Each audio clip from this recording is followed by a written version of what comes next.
તો આજે સપ્તાહનો પહેલો દિવસ અને પહેલું નોરતું છતાં બજારની અંદર આજે તમને થોડો ઘણો વેચવાલી આવતી જોવા મળી છે. જુઓ આજે આઈટી સેક્ટરના ન્યૂઝને લઈને બજારની શરૂઆત એક નબળી થતી જોવા મળી હતી. બજારે એક રિકવરીનો પ્રયાસ કર્યો, પરંતુ દિવસના અંતે બજાર તમને ઓલમોસ્ટ 125 પોઈન્ટ ઘટીને 25,200 પાસે બંધ થતું દેખાયું. સેન્સેક્સમાં પણ આજે 450 પોઈન્ટથી વધારેનો ઘટાડો આવ્યો અને નિફ્ટી બેંકની અંદર પણ ઓલમોસ્ટ 250 પોઈન્ટનો ઘટાડો આજના દિવસે તમને જોવા મળ્યો છે.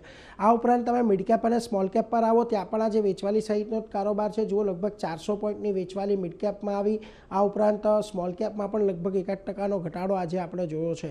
હવે કયા સેક્ટર આજના દિવસમાં દબાણમાં રહ્યા, તો જુઓ આઈટીની અંદર તો લગભગ 3%નું દબાણ આવ્યું. આ ઉપરાંત pharma, defence counter, FMCG counter, આ બધી જગ્યાએ આપણને આજે વેચવાલી જોવા મળી છે. માત્ર 2-3 સેક્ટર હતા, એનર્જી, મેટલ અને ફિન નિફ્ટી, કે જ્યાં આગળ પોઝિટિવિટી આપણને જોવા મળી, પરંતુ આ સિવાય તમામ સેક્ટર આજે થોડા ઘણા દબાણ સાથે જ કામ કરી રહ્યા હતા. હવે નિફ્ટીની અંદર પણ જુઓ, જ્યાં આગળ ઘટનારા કાઉન્ટર્સ હતા એમાં બધા આઈટી કાઉન્ટર્સનો આજે બોલબાલા હતી. ટેક મહિન્દ્રા, TCS, ઇન્ફોસિસ, વિપ્રો, આ બધી જગ્યાએ આપણને વેચવાલી આવતી જોવા મળી. ટ્રમ્પ સરકારની જે H1Bની પ્રોસેસ આવી ત્યારબાદ, પરંતુ ત્યારબાદ જો જ્યાં થોડી ઘણી તેજી હતી ત્યાં ઇટરનલ, બજાજ ફિન, અલ્ટ્રાટેક અને અડાણી પોર્ટ્સનો સમાવેશ થાય છે.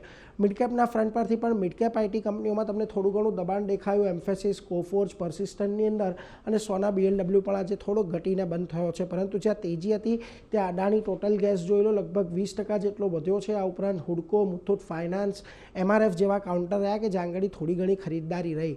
હવે 25,250 પાસેનું એક સપોર્ટ હતો જે આજે બ્રેક થતો દેખાયો છે. એટલે આજે જોવાનું હવે એ રહેશે કે આવતીકાલની એક્સપાયરી આપણને કેવી રહેતી જોવા મળે છે, કારણ કે નિષ્ણાંતોનું કહેવું છે કે જો 25,000નો સપોર્ટ ટકી જાય છે તો વાંધો નથી, પરંતુ 25,000 જો બ્રેક થાય છે તો પછી અહીંયાથી વેચવાલી કદાચ વધતી જોવા મળી શકે છે.